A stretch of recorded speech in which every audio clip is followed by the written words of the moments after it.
तर भंडारा जिल्ह्यातल्या ओपारा गावाला अक्षरशः अतिवृष्टी झाल्यानं झोडपून काढलं। लाखांदूर तालुक्यातला ओपारा गाव हे पाण्याच्या विळख्यात अडकले। 100 पेक्षा जास्त घरांमध्ये सध्या पाणी शिरलंय। नागरिकांना गावाबाहेर असलेल्या एका गोडाऊनमध्ये सुरक्षितरित्या हलवण्यात आले। दरम्यान गावामध्ये आलेल्या पुराच्या पाण्यातनं एक गृहस्थ वाहून गेलेला आहे। मात्र त्याच वेळेला लगत असलेल्या तरुणांनी मदतीचा हात दिला आणि त्यामुळे त्या गृहस्थाचा जीव वाचलाय। तो ओपरा गावामधली ही घटना आहे। सध्या या गावामध्ये जाण्यासाठी कुठलाही मार्ग नाहीये, मात्र बचाव दल गावामध्ये पोहोचलंय। आता प्राथमिक माहिती ही समोर येतेय। ओपारा गावामध्ये बचाव पथक दाखल झालं असून नागरिकांना बोटीच्या माध्यमातून सुरक्षित स्थळी हलवलं जात आहे।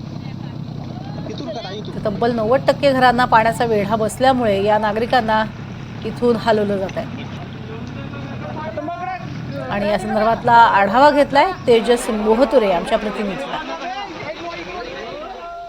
भंडारा जिल्ह्यात पावसाने हाहाकार मचवलेला आहे। काल मध्यरात्रीच्या सुमारास पवनी तालुक्यातील आसगावमध्ये सध्याच्या घडीला पूर परिस्थितीजन्य पाहायला मिळतं। मी सध्याच्या घडीला ग्राउंड झिरो आसगावमध्ये आपण बघू शकता की मोठ्या संख्येने इथे नागरिकसुद्धा जमा झालेले आहे पूर पाण्यासाठी। एकंदरीत बघितलं असेल तर संपूर्ण गावाला पूर्ण पाणी जलमय वातावरण इथं झालेलं आहे। किमान या गावात 7 ते 8 हजार लोकसंख्या आहे। मात्र या गावात अनेकांच्या घरात पाणी शिरल्याने खऱ्या अर्थानं मोठ्या प्रमाणात नुकसान झालं आहे। मागील 2 ते 3 दिवसापासून मुसळधार पावसाने भंडारा जिल्ह्यात हजेरी लावली। याचा फटका खऱ्या अर्थानं ग्रामीण भागातील गावांना बसत आहे। सोबतच लाखांदूर तालुक्यातील ओपाऱ्यामध्ये खूप मोठी परिस्थिती पावसाने उद्भवली आणि त्यामुळे कुठेतरी आता जलसंकट निर्माण होता। एकंदरीत बघितलं असेल तर महाराष्ट्रामध्ये इतर जिल्ह्यामध्ये जेव्हा भयानक परिस्थिती पाहायला मिळते तेच परिस्थिती आता विदर्भात सुद्धा पाहायला मिळत आहे। याच पवनी तालुक्यात अंतर्गत येत असलेला गोसेखुर्द प्रकल्प याच भागात असल्यामुळे पुन्हा एकदा या धडकी भरणारी ही पूर परिस्थिती पुन्हा एकदा या जिल्ह्याला पाहायला मिळणार आहे। तेजस मोहतुरे, NDTV मराठी, भंडारा।